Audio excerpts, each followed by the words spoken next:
Yeah, so Ajahn Chah would talk a lot about kind of like the spirit of practice, and one of his famous kind of more poetic sayings is like Nibbana lies on the shores of death.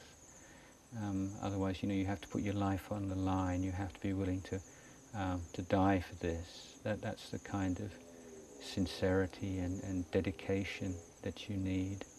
And it's not something, sit for 20 minutes in the morning and 20 minutes in the evening or something like that you're going to be able to break through in that way. I mean, monks like him are talking about 10, 20 hours a day for year after year, something like this. It's huge effort.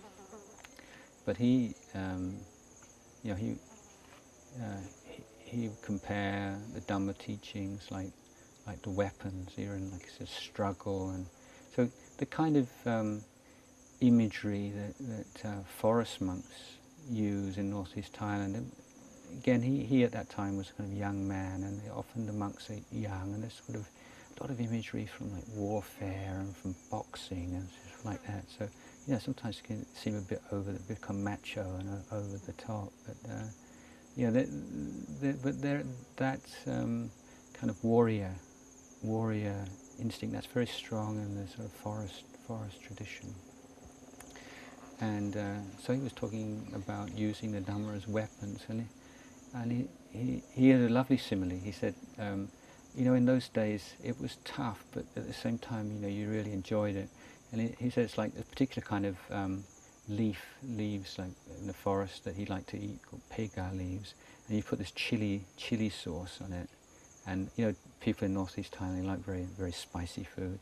You say you'd eat these leaves with a chili sauce on it, and immediately your nose starts to run, and the tears are coming out of your eyes, and that's at the same time, it's really delicious. So there's this two things going on. One is you're really enjoying it, but the second time, your body is just going, snot's coming out of your nose and tears and everything. And he said that's like practice.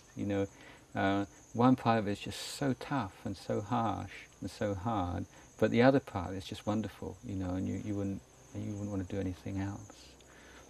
And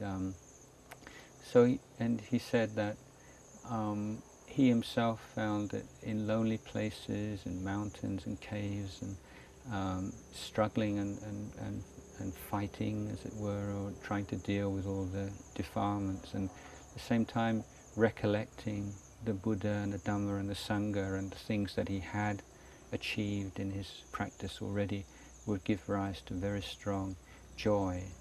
And that kind of joy that arises from wholesome reflections, wise reflection, is something which will develop into samadhi, and develop very, very strong samadhi from that kind of reflection.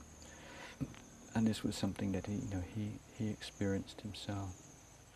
He would stress, you have to do the practice. It's not enough to read about it or understand it. You have to, his phrase, you put your life on the line.